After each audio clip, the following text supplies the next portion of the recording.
दोस्तों, स्वागत है आपका अपने चैनल ज्ञान गुरुजी में। मैं आप लोगों के सामने हाजिर हूँ और अपने जो नोटिफिकेशन दिख रहा है उसको ऑफ कर लीजिए और अपने कंसंट्रेशन को एक्टिवेट कर लीजिए, क्योंकि ये जो आपके फोकस है और आपके कंसंट्रेशन उसको नेक्स्ट लेवल पर लेके जाने वाला पुस्तक मैं आप लोगों को सुपुर्द कर रहा हूँ, जो आपके न्यूरॉन्स को एक्टिव करके आपको होमो सेपियंस से एक एक्टिव माइंड सेट और टैलेंटेड पर्सन में बदलने वाला है, जो आपकी इकोनॉमी को, जो आपके फाइनेंस को और जो आपकी जो वित्तीय एक्टिविटी है इस मॉडर्न एरा में उसको किस तरीके से एक्टिवेट करना है।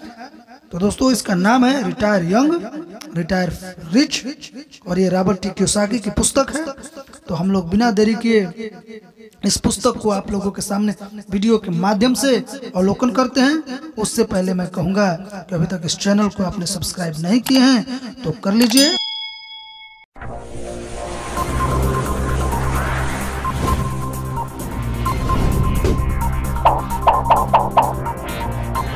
लेता हुआ हम लोग शुरू करते हैं। रिटायर यंग रिटायर रिच में जल्दी अमीर कैसे बने और हमेशा अमीर कैसे बने रहें, इसको हम लोग देखते हैं। इसका हिंदी अनुवाद किए हैं डॉक्टर सुधीर दीक्षित जी, मंजुल पब्लिशिंग हाउस का है। और ये देखिए इनके बारे में विवरण दिया हुआ है, कब प्रिंट हुआ था, क्या था। विषय सूची में प्रस्तावना देखेंगे हम लोग, खंड 1 देखेंगे, आपका लीवरेज, आपकी योजना का लीवरेज, इसी तरीके से जितना सारे अध्याय 21 तक है। और हम लोग इस वीडियो को पार्ट वाइज अध्ययन करेंगे, ठीक है ना। तो पार्ट वाइज देखेंगे हम लोग और इसको समझेंगे। तो आप लोग इस सफ़र पे हमारे साथ चलिए शांति बनाकर, और वीडियो को पसंद आने पर शेयर ज़रूर कीजिए, इसको लाइक कीजिए और आप कमेंट करके मुझे बताएं कि अगली पुस्तक आप किस पे देखना चाहते हैं। मैं इसी तरीके से आप लोगों को प्रस्तुत करता रहूँगा। तो चलिए देखते हैं प्रस्तावना। डेविड गोलियाथ को कैसे हराया। दोस्तों, मैं यहाँ पे क्लियर कर दूँ, डेविड गोलियाथ जो था, डेविड जो था वो आदमी है और गोलियाथ एक भयानक भूत है, उसको कैसे हरा पाता है तो इस पुस्तक में इसे समझाया गया है, ठीक है। तो चलिए देखते हैं। रिच डैड को डेविड गोलियाथ, थोड़ा दोस्तों एक सेकंड में इसको बड़ा कर लेता हूँ, ठीक है।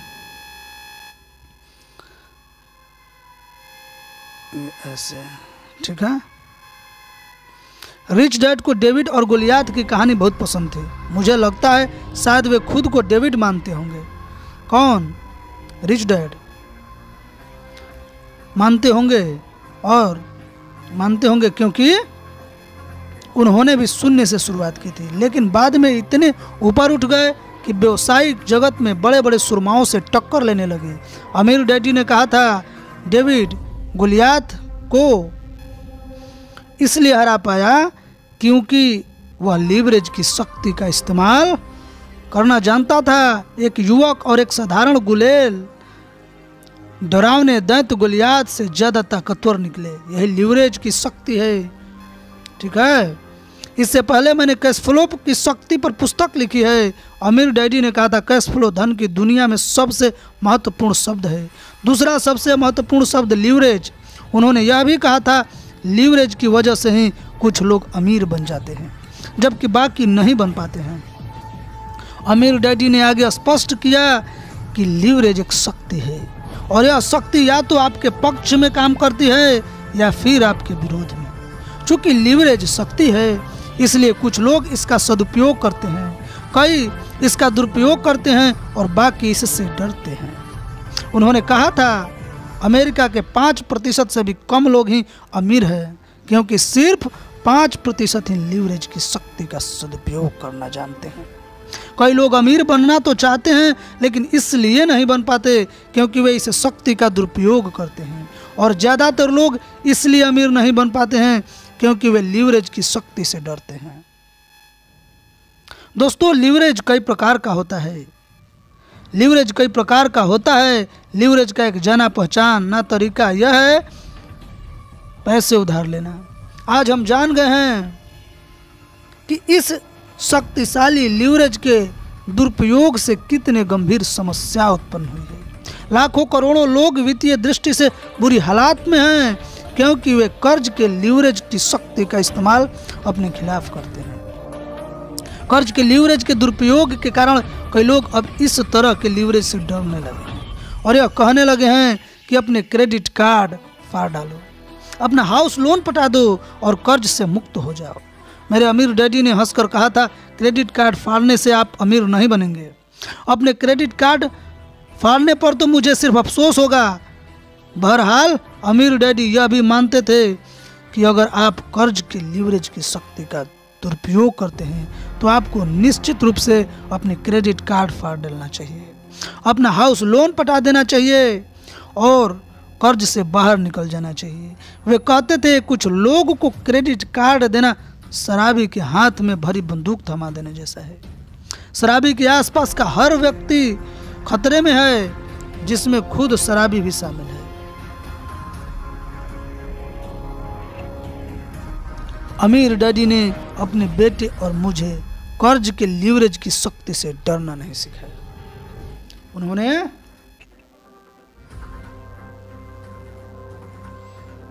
तो हमें यह सिखाया कि हम कर्ज के लीवरेज की शक्ति से लाभ कैसे उठा सकते हैं।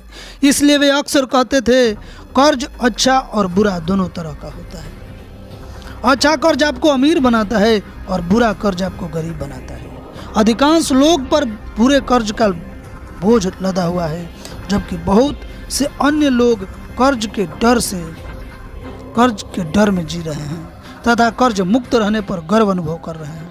अच्छे कर्ज से मुक्त रहने पर भी इस पुस्तक में आप पाएंगे कि कर्ज में डूबकर मैं और मेरी पत्नी की युवा अवस्था में अमीर बनकर किस तरह रिटायर हुए। हम अच्छे कर्ज में डूबे थे और उसने हमें अमीर तथा वित्तीय रूप से स्वतंत्र बना दिया। दूसरे शब्दों में, हमने लीवरेज की शक्ति का सदुपयोग किया। ध्यान रहे, हमने इस शक्ति का दुरुपयोग नहीं किया था, नहीं हम इससे डरे। इसके बजाय हमने लीवरेज की शक्ति का सम्मान किया और सावधानी तथा समझदारी से इसका प्रयोग भी किया। क्या हर व्यक्ति अमीर बन सकता है? अपनी पहली पुस्तक रिच डैड पुअर डैड की रिलीज होने के बाद से मैं सैकड़ों इंटरव्यू दे चुका हूं। उनमें अक्सर मुझसे यह सवाल पूछा जाता है, क्या आप सोचते हैं कि हर व्यक्ति अमीर बन सकता है? मैं जवाब देता हूं, हाँ, मुझे यकीन है कि हर व्यक्ति अमीर बनने की क्षमता होती है। इस बिंदु पर अक्सर मुझसे पूछा जाता है, अगर हर व्यक्ति में अमीर बनने की क्षमता और प्रतिभा है तो फिर इतने कम लोग ही अमीर क्यों बन पाते हैं? मेरा जवाब आमतौर पर होता है, इस सवाल का जवाब देने के लिए अभी पर्याप्त समय नहीं है। वैसे अगर वे ज़्यादा जोर डालते हैं तो मैं इस तरह की बात कह सकता हूँ। इसके कई जवाब आपको रिच डैड सीरीज की मेरी पहली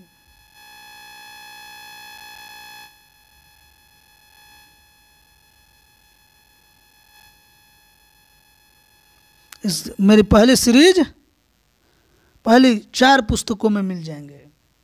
अगर इंटरव्यू लेने वाला पीछे ही पड़ जाए तो वह इस तरह का सवाल पूछ सकता है, आप मेरे सारे जवाब कब देंगे? मैं कहता हूं, मुझे नहीं लगता कि किसी के पास सारे जवाब हैं। हालांकि मेरे पास सारे जवाब नहीं हैं, लेकिन आखिरकार मुझे रिच डैड सीरीज की यह 5वीं पुस्तक आपके सामने लाने में खुशी हो रही है। यह पुस्तक निश्चित रूप से स्पष्ट करेगी कि मुझे क्यों यकीन है कि हम सभी में बहुत हद तक अमीर बनने की शक्ति और क्षमता है। और मेरा मतलब है, हम सभी में, सिर्फ कुछ ही लोगों में नहीं। इस पुस्तक में आप जान पाएंगे कि मैं और मेरी पत्नी किस तरह युवावस्था में ही अमीर बनकर रिटायर हो गए। हालांकि शुरुआत में हमारे पास फूटी कौड़ी भी नहीं थी। और यह पुस्तक यह भी बताएगी कि हालांकि हम सभी में बहुत अमीर बनने और जवानी में रिटायर होने की शक्ति व क्षमता होती है, लेकिन इसके बावजूद कुछ ही लोग अमीर क्यों बन पाते हैं और बाकी गरीब क्यों रह जाते हैं?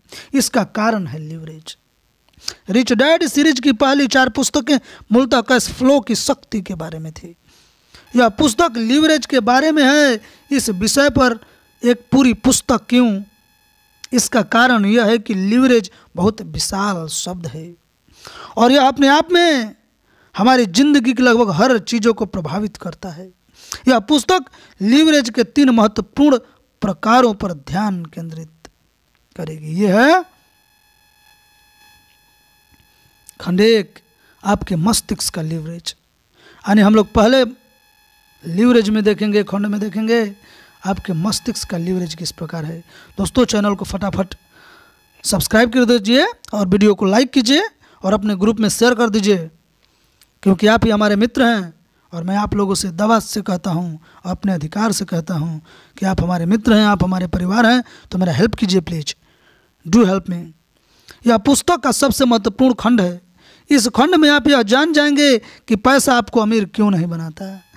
आप यह भी जानेंगे कि दुनिया का सबसे शक्तिशाली लीवरेज आपका मस्तिष्क है, जिसमें आपको अमीर या गरीब बनाने की शक्ति होती है।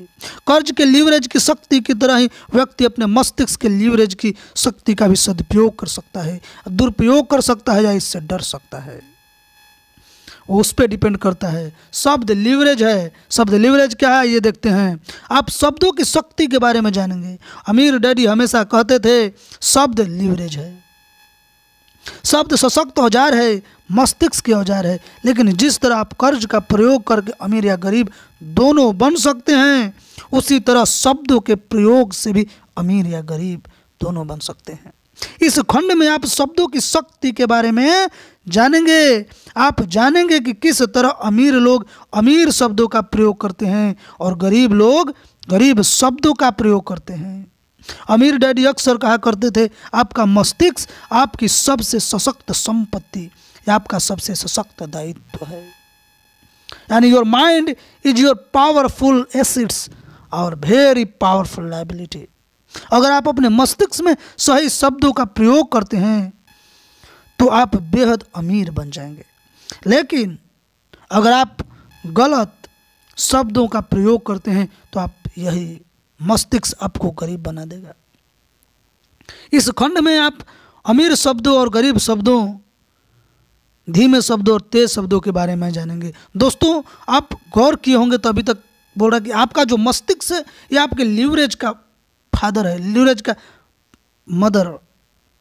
ये आपका मस्तिष्क जो है ही आपको मस्तिष्क बेहद अमीर बनाने में और बेहद गरीब बनाने में बहुत महत्वपूर्ण भूमिका निभाता है। और इस मस्तिष्क में रहने वाला विचार यह तय करता है कि आप कैसे बनेंगे। तो हम लोग यही समझेंगे इसमें, इस पुस्तक में रॉबर्ट टी कियोसाकी का।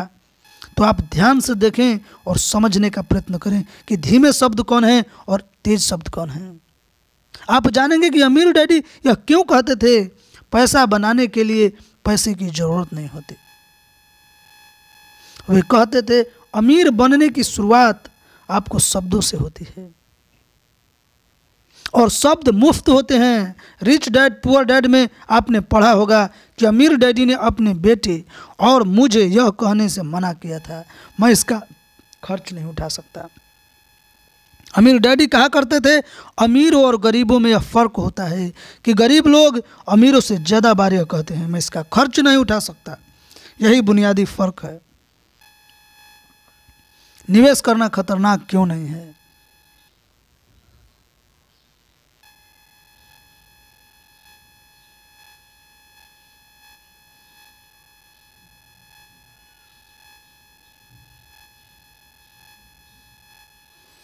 निवेश करना खतरनाक क्यों नहीं है, आइए देखते हैं। हम इस पुस्तक में देख पाएंगे कि निवेश करना खतरनाक है या नहीं। निवेश करना खतरनाक है कहने वाले लोग को निवेश बाजार में सबसे ज़्यादा नुकसान क्यों होता है? शब्द ही कारण है। आप पाएंगे कि आप जिसे वास्तविक मानते हैं वही आपकी वास्तविकता बन जाता है। जब आप ऐसा कहते हैं कि निवेश करना खतरनाक है तो वास्तव में खतरनाक है। आप पाएंगे कि निवेश को खतरनाक कहने वाले लोग ही सबसे खतरनाक निवेश करते हैं। यह उनकी वास्तविकता के कारण होता है। इस पुस्तक में आप पाएंगे कि निवेश करना खतरनाक क्यों नहीं है। बहरहाल ज़्यादा सुरक्षित, ज़्यादा लाभकारी निवेश करने के लिए लोगों को सबसे पहले अपने शब्द बदलने होंगे। जैसा पहले ही बताया जा चुका है, लिवरेज की शक्ति का सदुपयोग किया जा सकता है, इसका दुरुपयोग भी किया जा सकता है या इससे डरा जा सकता है। इस खंड में आप पाएंगे कि अपने मस्तिष्क के लीवरेज का प्रयोग अपने खिलाफ करने के बजाय अपने वित्तीय लाभ के लिए कैसे किया जा सकता है। अमीर डैडी कहते थे, ज़्यादातर लोग दुनिया के सबसे सशक्त लीवरेज यानी अपने मस्तिष्क की शक्ति का प्रयोग खुद गरीब बनाने के लिए करते हैं। यह उस शक्ति का उपयोग नहीं है, यह तो शक्ति का दुरुपयोग है।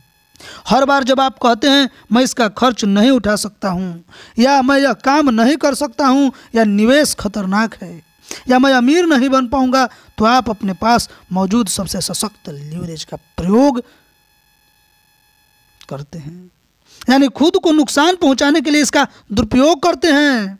अगर आप जवानी में ही अमीर बनकर रिटायर होना चाहते हैं तो आपके अपने मस्तिष्क का प्रयोग अपने खिलाफ नहीं बल्कि अपने पक्ष में करने की जरूरत है। अगर आप ऐसा नहीं कर सकते तो इस पुस्तक के अगले 2 खंड पर अमल करना आपके लिए संभव नहीं हो पाएगा। हालांकि उन पर अमल करना आसान है। लीवरेज के अपने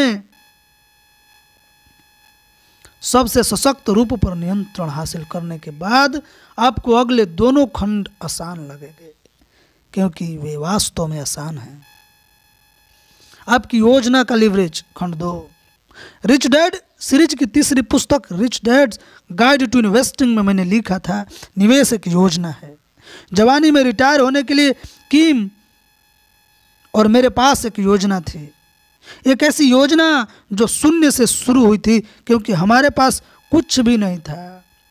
इस योजना का एक लक्ष्य या बाहर निकलने का दरवाज़ा था और इसकी समय सीमा भी थी। हमारी समय सीमा अधिकतम 10 साल की थी। इसमें हमने 9 साल का समय लगा और हम 1994 में रिटायर होकर बाहर निकल गए।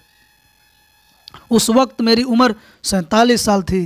दोस्तों, मेरी उम्र नहीं, ये रॉबर्ट टी कियोसाकी बोल रहे हैं जो लिख रहे हैं इस पुस्तक को। और किम की 37 साल। हालांकि हमने शून्य से शुरुआत की थी, लेकिन योजना की समाप्ति तक हमारे पास $85,000 से $1,20,000 की सालाना आमदनी हो चुकी थी, जो बाजार के उतार चढ़ाव पर निर्भर करती थी। इस आमदनी के लिए हमें काम करने की ज़रूरत नहीं थी, क्योंकि यह तो सिर्फ हमारे निवेशों से हो रही थी। हालांकि शायद आपको यह बहुत ज़्यादा पैसा न लगे, लेकिन हम वित्तीय रूप से स्वतंत्र थे, क्योंकि हमारा सालाना खर्च $50,000 से भी कम था। हम अमीर बनने के लिए जवानी में रिटायर हुए।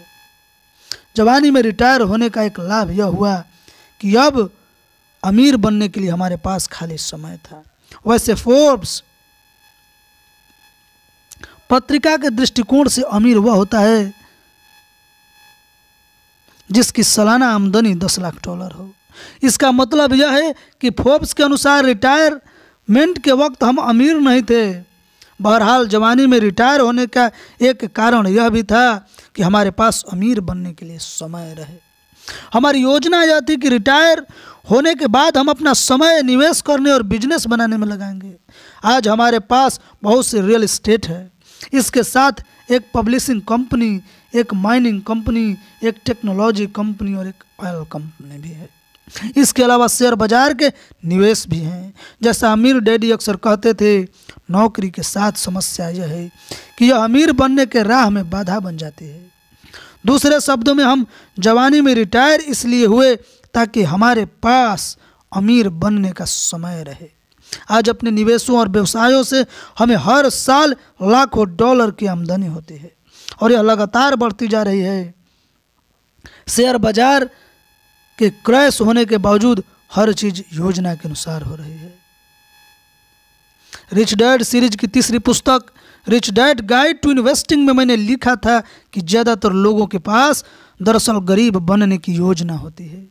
इसलिए तो मैंने इतने सारे लोगों को कहते हुए सुना है कि जब मैं रिटायर हो जाऊंगा तो मेरी आमदनी कम हो जाएगी। दूसरे शब्दों में, ये वह कह रहे हैं, मेरी योजना यह है कि मैं ज़िंदगी भर कड़ी मेहनत करूंगा और फिर रिटायरमेंट के बाद पहले से ज़्यादा गरीब हो जाऊंगा।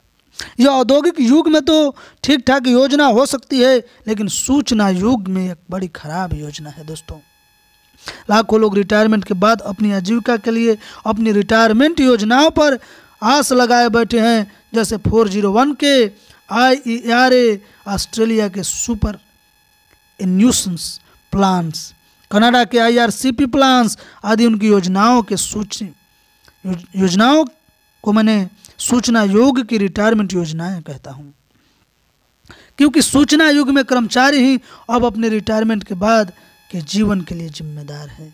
औद्योगिक युग में जब आपके काम के दिन पूरे हो जाते थे तो कंपनी या सरकार आपकी वित्तीय जरूरतों को ध्यान रखती थी। औद्योगिक युग की इन रिटायरमेंट योजनाओं में एक दुखद दोष है। वह दोष यह है कि इनमें से ज़्यादातर योजनाएं शेयर बाजार से जुड़ी है, और जैसा आपने ध्यान दिया होगा, शेयर बाजार कभी ऊपर चढ़ जाता है तो कभी नीचे गिर जाता है। मुझे यह देखकर सदमा लगता है कि कड़ी मेहनत करने वाले लाखों करोड़ों लोग शेयर बाजार में अपने वित्तीय भविष्य और वित्तीय सुरक्षा को दांव पर लगा रहे हैं। जरा सोचें, इन कर्मचारियों का क्या होगा अगर 85 साल की उम्र में पहुंचने के बाद उनकी रिटायरमेंट योजना का खजाना खाली हो जाए।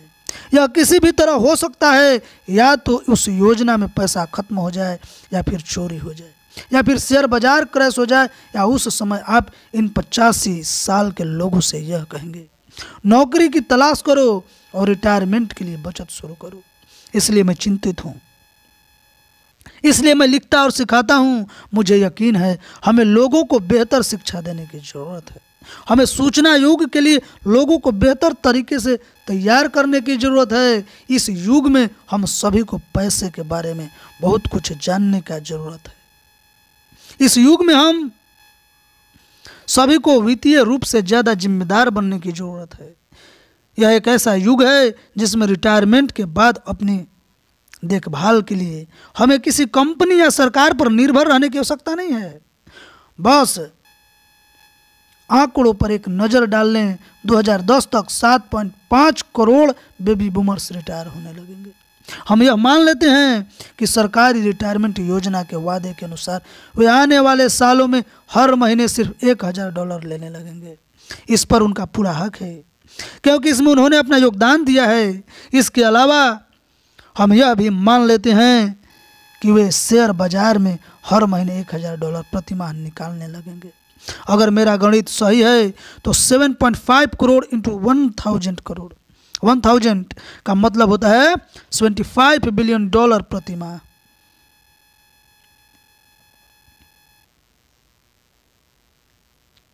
समझ, प्रति माह सरकारी रिटायरमेंट योजना से और $75 बिलियन शेयर बाजार से। सरकार और शेयर बाजार से हर महीने 75 बिलियन बाहर निकलने का इन दोनों संस्थाओं पर बहुत ज़बरदस्त असर पड़ेगा।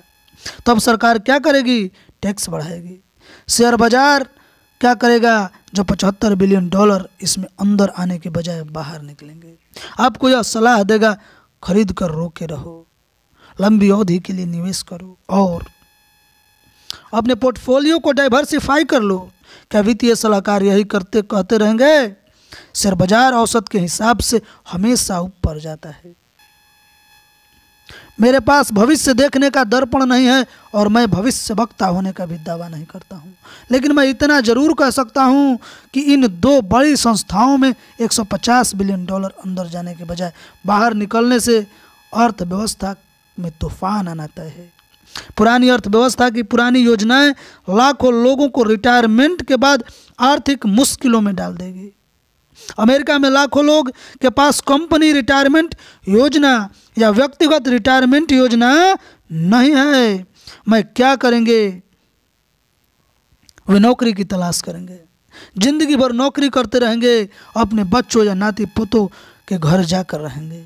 जिंदगी भर कड़ी मेहनत करने की योजना बड़ी ही खराब योजना है। बहरहाल इसके बावजूद लाखों लोग इन योजनाओं पर चल रहे हैं। हालांकि उनमें से कुछ लोग आज बहुत पैसा बना रहे हैं, वे आज कड़ी मेहनत कर रहे हैं, लेकिन उन्होंने आने वाले कल के लिए कुछ भी बचा कर नहीं रखा है। बहुत से बेबी बूमर्स के लिए समय खत्म होता जा रहा है, जो हमारी सबसे महत्वपूर्ण संपत्ति है। दोस्तों, अभी थोड़ा सा कुछ 40 के रिटायरमेंट प्लान, ये टर्म है, इन्वेस्टमेंट से रिलेटेड टर्म आप लोगों को बोर महसूस करता होगा, लेकिन आप कंसंट्रेशन बनाए रहेंगे, आपको समझ में आने लगेगा धीरे धीरे आगे जैसे बढ़ते जाएंगे कि इनका कहने का अर्थ क्या है। अगर आपका मन इन टर्म को समझने में दिलचस्पी नहीं ले रहा है तो निराश होने की ज़रूरत नहीं है।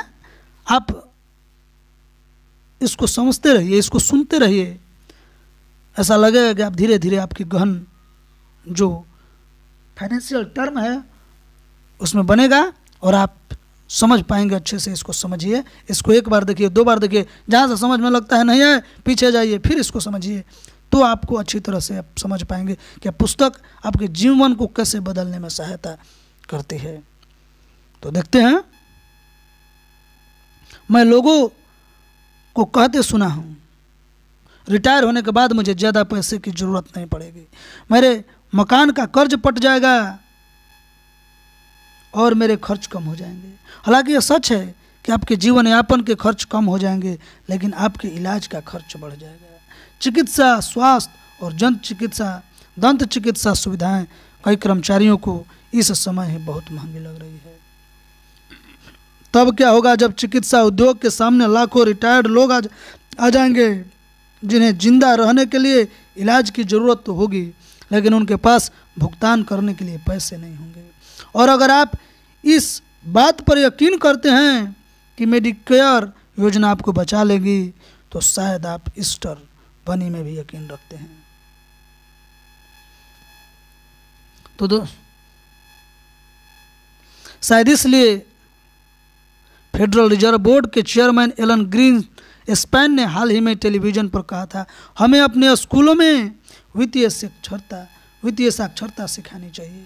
हमें अपने बच्चों को यह सिखाना चाहिए कि वे आर्थिक दृष्टि से अपनी देखभाल खुद कैसे करें। हमें उन्हें यह नहीं सिखाना चाहिए कि रिटायरमेंट के बाद वे सरकार या कंपनी से अपनी देखभाल की उम्मीद करें। अगर आप जवानी में अमीर बनकर रिटायर होना चाहते हैं तो आपके पास अधिकांश लोगों से बेहतर योजना होनी चाहिए। खंड 2 उस योजना का बहुत महत्वपूर्ण लीवरेज है जो बताती है कि आप जवानी में ही अमीर बनकर कैसे रिटायर हो सकते हैं।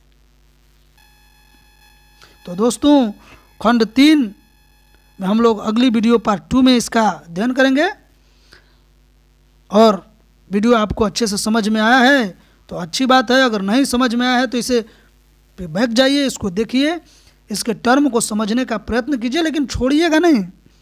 यह पुस्तक मैं बहुत रिसर्च करने के बाद आप लोगों को प्रस्तुत कर रहा हूं, और जब अंत कर लेंगे हमारे साथ इस पूरी पुस्तक को समझ लेंगे तो आप समझेंगे कि वास्तव में ये पुस्तक जो है हर व्यक्ति के जीवन में, हर व्यक्ति की ज़िंदगी में कितना महत्वपूर्ण है। तो मुझे दीजिए इजाज़त, अगली पार्ट में हम फिर मिलेंगे आपके साथ। तब तक के लिए जय श्री राम, जय हिंदुस्तान। अपना ख्याल रखिए और वीडियो को लाइक शेयर कीजिए, चैनल को सब्सक्राइब कीजिए।